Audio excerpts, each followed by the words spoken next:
In the 1990s, emerging from decades of Soviet occupation, Estonia faced a struggling economy and non-existent modern infrastructure.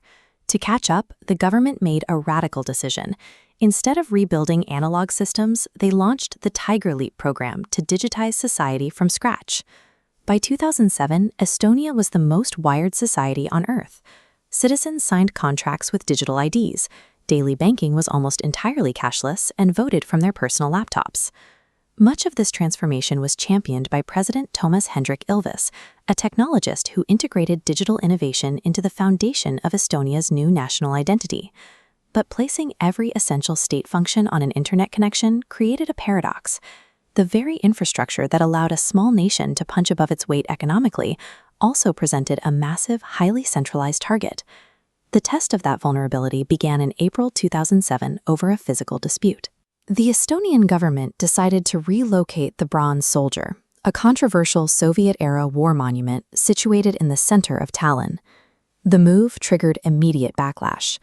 Removal of the statue sparked violent street protests and 2 nights of rioting by the local Russian-speaking minority.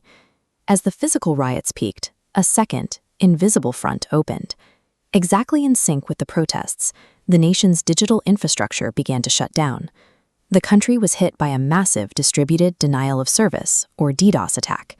This technique hijacks thousands of computers, commanding them to flood a target server with junk data until it crashes. Under the weight of 1 million hijacked computers, Estonia's digital backbone buckled. Banking, media, and government communications crashed simultaneously as servers failed to process legitimate traffic. This was the world's first modern siege. An entire sovereign nation paralyzed and isolated without a single conventional weapon being fired. Inside the server rooms, Estonian IT managers scrambled to trace the flood of data. They identified massive botnets pinging from Russian IP addresses, but tying those automated requests to specific individuals or state actors in real time was nearly impossible. To fight back, they relied on a grassroots technical defense. Estonian network operators tapped into their personal global contacts, frantically emailing internet service providers around the world to manually block the specific IP addresses sending the harmful traffic.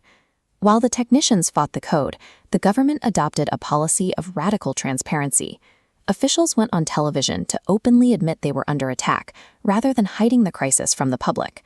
This transparency prevented the attackers from generating mass panic. By explaining the nature of the blackout, the state actually saw an increase in public trust while the country was at its most vulnerable. The immediate attack subsided after 3 weeks, but the strategic reality had changed. Estonia recognized that geographic borders are useless against a digital invasion originating from thousands of miles away. To prepare for the next assault, the state created the Cyber Defense League. This state-backed volunteer force recruits ethical hackers and IT professionals to treat civilian human capital as a core component of national defense.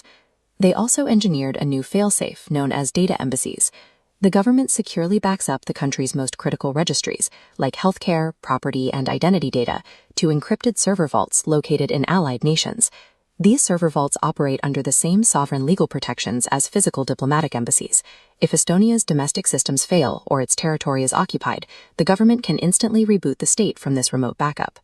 By separating the state's data from its physical soil, Estonia redefined sovereign existence, decoupling its national survival from its physical land.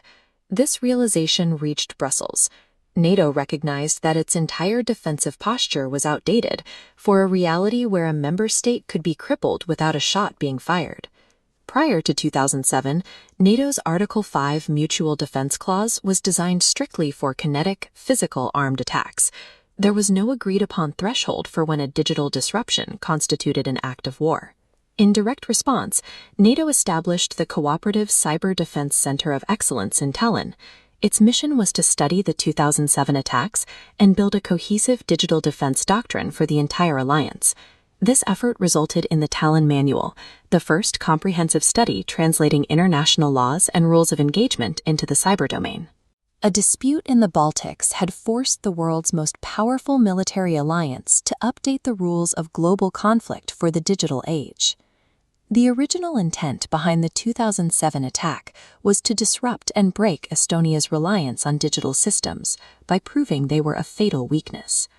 Instead, the shock forged Estonia into the world's leading blueprint for digital resilience. The ultimate lesson of 2007 is that in a 21st century battlefield, security requires distributed infrastructure and the acceptance that the front lines are now everywhere.